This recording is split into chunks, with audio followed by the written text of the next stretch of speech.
Breaking news that is coming in at the moment, the crisis in Bangladesh clearly worsening, with now sources indicating that all non-essential Indian High Commission staff is leaving Dhaka. Let's go right across to Vishnu Shom with all the latest information. Vishnu, over to you. What more can you tell us?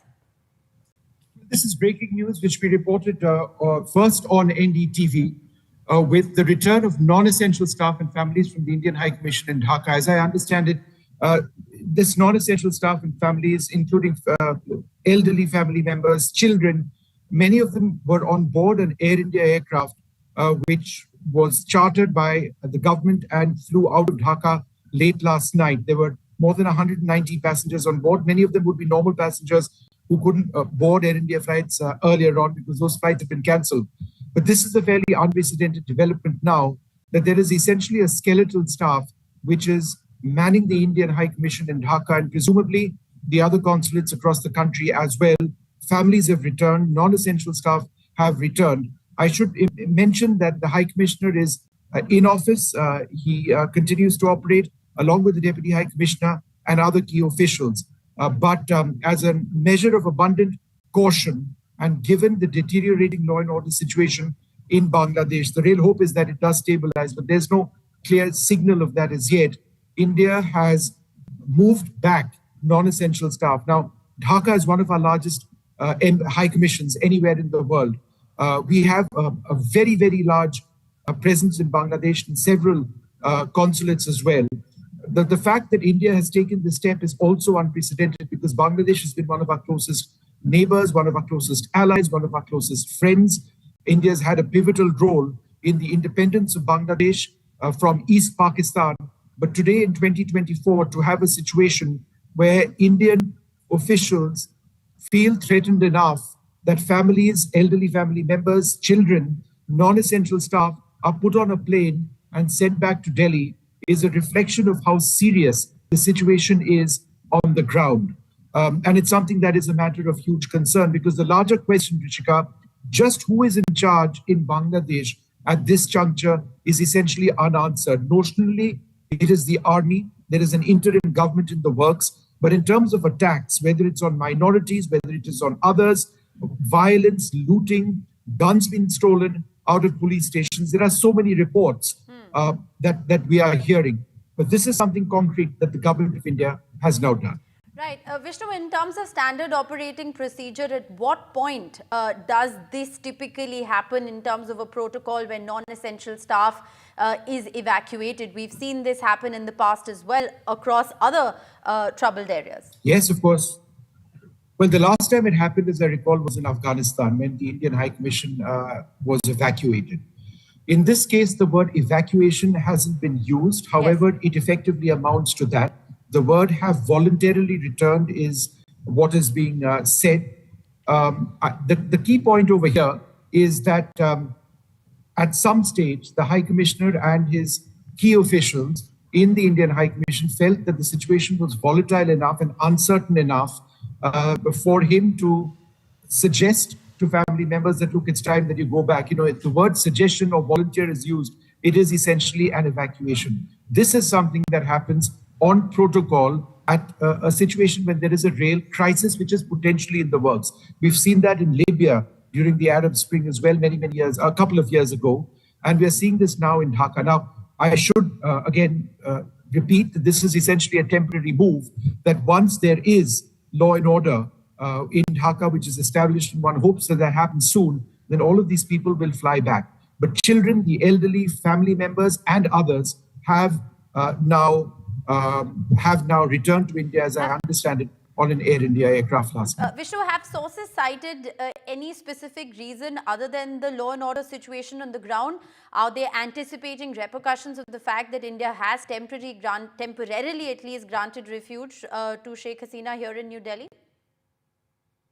Rishika, I don't know, but what I can tell you and what sources are indicating to us is that the return of non-essential staff and families from the Indian High Commission in Dhaka has taken place on a voluntary basis through a commercial flight. All diplomats remain in the High Commission, which remains functional. But I've also learned that functional is a relative term. It's a skeletal crew, essentially, which is operating. I haven't quite found out about the status of the other consulates. We have a diplomatic presence across Bangladesh at this stage, but I think it's a collective decision based on an overall assessment of the law and order situation. Before we let you go, Vishnu, you also broke the story of how there was an Air India rescue aircraft that had brought back over Yes. 205 Indians, including 6 infants, and that air services between New Delhi and Dhaka are likely to resume from today with 2 commercial flights operating. Does that mean that Indians who are in Dhaka and wish to come back have the option to do so, without being on a sort of government rescue mission? So the information on that Air India flight is that Air India operated a chartered flight into Dhaka yesterday at a time when airport services in Dhaka had been impacted. It was a special charter which operated at a very short notice. There were infrastructure challenges in Dhaka, so obviously airport workers, whether it was air traffic control or ground operators, etc., may not have been present. Despite this, they got in an aircraft which had 199 passengers and, very importantly, 6 infants on board who were evacuated from Dhaka to Delhi, and that aircraft landed at Delhi this morning. As I understand it, many of the members of the Indian High Commission were there, but obviously others as well, because Air India, Indigo, other airlines have stopped operating flights. I should also mention that Air India does intend to resume flight services to Dhaka today. I think it's a twice daily service between Dhaka and Kolkata. Now, that is an absolute lifeline.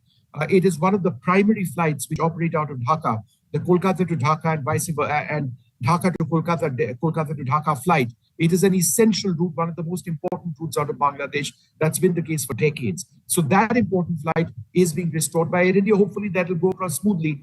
They need to fly out passengers from Dhaka who have been waiting for flights, and they need to bring in passengers the other way around as well. All right, Vishnu, we'll continue to track all those latest updates with you. Thanks very much for joining us with the latest.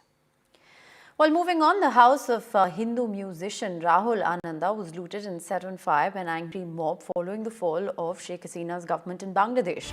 The mob attacked the musician's residence located in Dhaka, Dhanmondi 32 on Monday afternoon. According to reports, Mr. Ananda, his wife and son managed to escape the attack unharmed, but attackers looted whatever they could from the artist's house.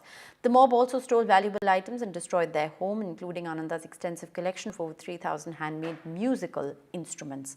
So this, of course, is a dreaded attack coming in. What we're given to understand is that the musician himself has put out the details of the attack, also tweeted out a video of the last song they recorded. This is a famous musician's house that has been torched by rioters. Like my colleague Vishnu Shom was just reporting, the situation on the ground appears to still remain tense in Bangladesh, given the fact that there has been a huge political uprising in the last 48 hours. There have been a lot of reports coming in of minority communities being attacked there in Bangladesh. Of course, in terms of information coming in from the ground, it still continues to remain sketchy. The interim government, remember, is expected to take shape soon. It's going to be advised by Nobel Laureate Muhammad Yunus. He's agreed to be the advisor to the government. The student protesters there had made it very clear that a military-led government will not be acceptable. But who is really in charge at the moment in Bangladesh is the big question. Remember, India too has preemptively, taking into consideration all of this information, brought back a lot of the non-essential staff from the High Commission.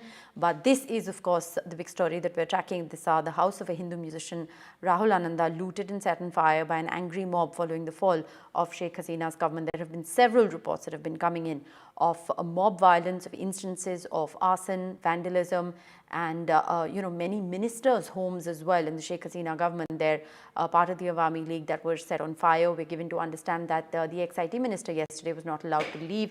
This, of course, as a high alert has been sounded on the India-Bangladesh border, a 4,000-kilometer border. Saurabh Gupta now joins us on the phone line for more. Saurabh, these instances and cases of mob violence, arson and vandalism continue to be reported from Bangladesh. What's the latest that you're picking up?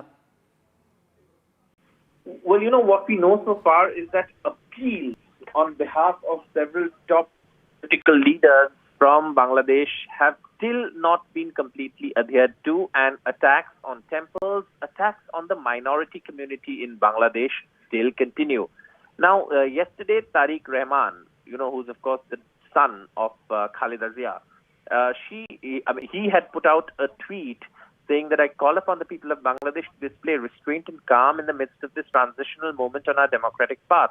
And he went on to add, it is our duty to protect all Bangladeshis, irrespective of religion and politics, from discriminatory violence, and not to harass any particular community, create division, or seek vengeance. Muslims, Hindus, Christians, Buddhists, believers, atheists, no one will be left behind, prejudiced in our democratic path. Together we are all proudly Bangladeshis. But this has come from Tariq Rahman, who's the acting chairman of the Bangladesh Nationalist Party, or the BNP. But in spite of that, there have been several attacks, and attacks on journalists, attacks on even a musician. And in fact, we have also reported that Rahul Ananda, the musician, who's a very famous musician, his house also has been attacked and burnt. The musical instruments in his house have been completely damaged. Furniture has been looted. His family barely managed to escape and survive this violent attack. And across Bangladesh, there have been temples that have been attacked, and there have been atrocities on Hindus. Now, partly this is driven, of course, by also an assumption that many of these people who have been attacked were also inclined perhaps towards the Awami League. But it is no doubt that there is a religious angle to this, and this is something that religious minorities in Bangladesh, including the Hindu community, have faced in the last few months. S. Jaishankar, I beg your pardon, in the last few days, S. Jaishankar, the Foreign Minister of India, has already mentioned this in Parliament. There have been appeals from top leaders in Bangladesh, including, like I said, Tariq Rahman, the acting chairman of the Bangladesh Nationalist Party.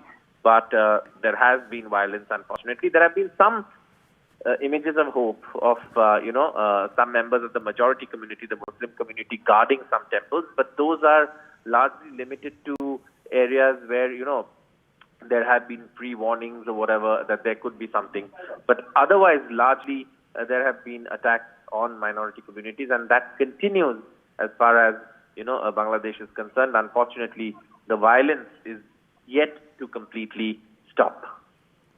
Thanks very much, Saurabh, for joining us with all that latest information. We'll keep coming back to you for more updates. With that, we're going to slip into a short break. News and updates continue on the other side.